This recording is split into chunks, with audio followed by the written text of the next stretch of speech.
Today I'm working on the Dodge Ram 2500 6-speed NV5600 transmission. I've got it all apart here. Got it all in pieces. Right here's my shafts with the gears. What I'm doing is a bearing and seal kit. My synchros are in pretty good condition. Plus, I'm not an expert at taking these darn things apart. So I elected to just do the bearings. The issue is these bearings, if you are going to do this at home on your own, you better have some high-powered tools. These suckers do not just come off when you hit them with a hammer, let me tell you. Some of these I had to heat up and they came off. Some of them I had to press off with a freaking 50-ton press. I had to work it. It was not easy, and all of them were destroyed except for 2 of them, getting them removed. Putting them on was easy enough. I just tapped them on with a hammer, really. It wasn't hard putting them on. Getting them off was a real hassle. So don't think it's going to be easy getting these buggers off. There are 5 bearings, 1 on each end of the shafts. This is this is the main shaft here, bearing on each end. This is the other shaft, bearing on each end, so that's 4. Then you have a bearing for your reverse idle, that's 5. And then you have an input shaft bearing. Come over here, I'll show you some carnage. Here's my input shaft with the new bearing. There's the idler, reverse idler with the new bearing. Reverse idler bearing, this is the old one. It came off really easy. You can just hit it with a punch on the back and it comes off. This one I had to heat it up and pry it off with a pry bar. Here's the shaft bearings. You can see I heated them up to get them off. They were not easy to get off. These are old. This bearing, however, I'm not sure. I don't remember which one it came off of. I think the counter shaft, it came off pretty easy. And it's really not in that bad a shape. This bearing right here was hammered, and that's why I had to take the transmission out. It was still working, but it was on its way out. I took it apart before it became destroyed. These are the old races. Let's see, this is the race that came off of here, right there. And if you look at this closely, this race is pitted, and you can tell it's had some overheating. This was the one that was on its way out. I got it apart before it destroyed stuff. Anyway, old races there, you've got 5. And then here's the bearings. You got 5 bearings. On the, this is your input shaft housing. On the input shaft housing, there's a seal back here. This pries out with it's an oil diverter. It pries out with a screwdriver, comes out easy, and then there's a seal right here. And the input shaft goes in there. Your main shaft comes into this race right here. This race comes out, piece of cake. I pried it out with a crowbar. Like this. Popped right out. You would think that would be a difficult race, but it was easy.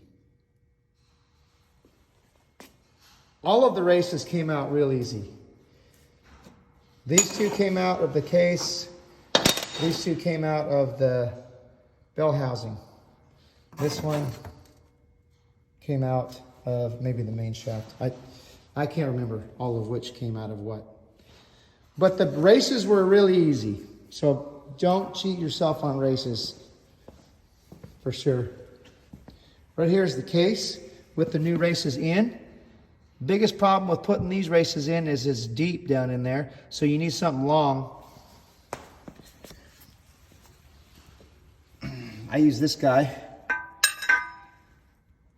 to drive those races in there. They, again, were easy to come out. The bell housing races are installed here. This is an oil diverter right here. And then on the other side is the race. This is a thrust washer that goes on top of this race. This is the input shaft. This race sticks out 1/4 of an inch. That you have to gauge on your own because it just goes in or out. You have to check that. There's also a spacer underneath this little oil diverter and then the race.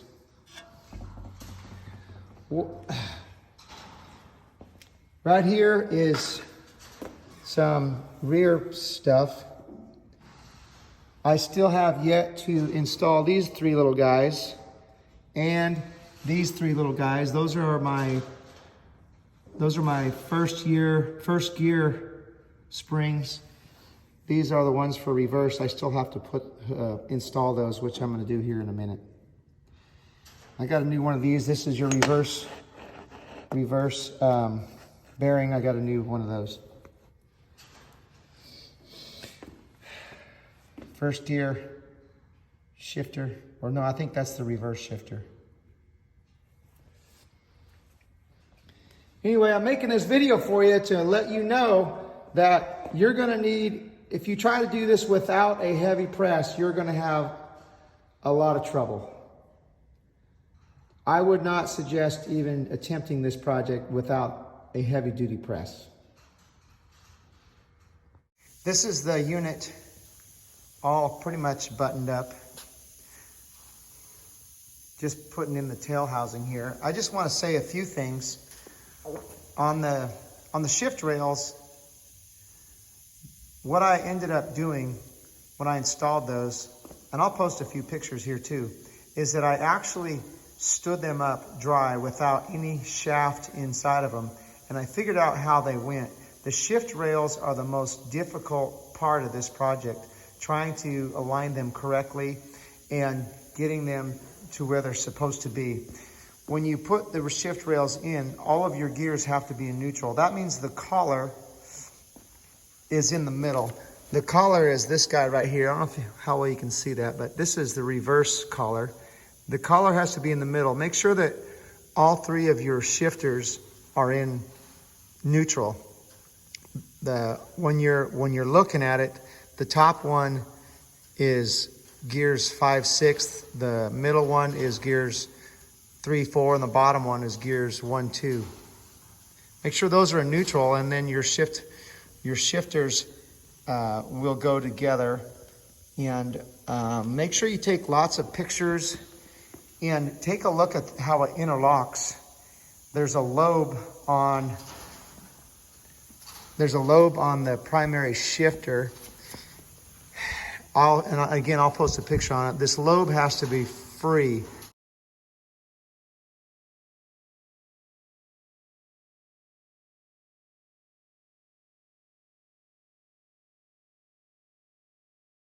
And moving for your shifters to function properly, and to get those to interlock correctly is really, really kind of a bugger.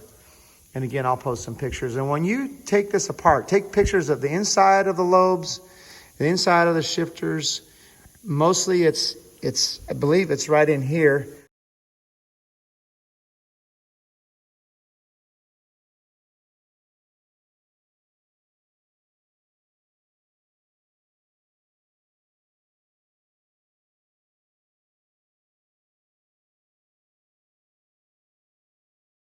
And I should have took a video of that earlier, but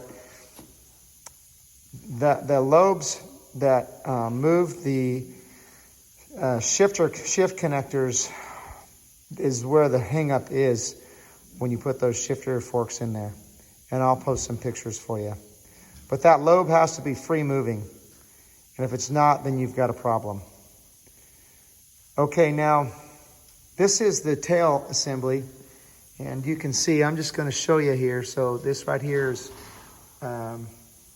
little shifter guy. I put some lube on those little those little washers there because they want to fall off. They go in the tailpiece. Your idler with the new bearing.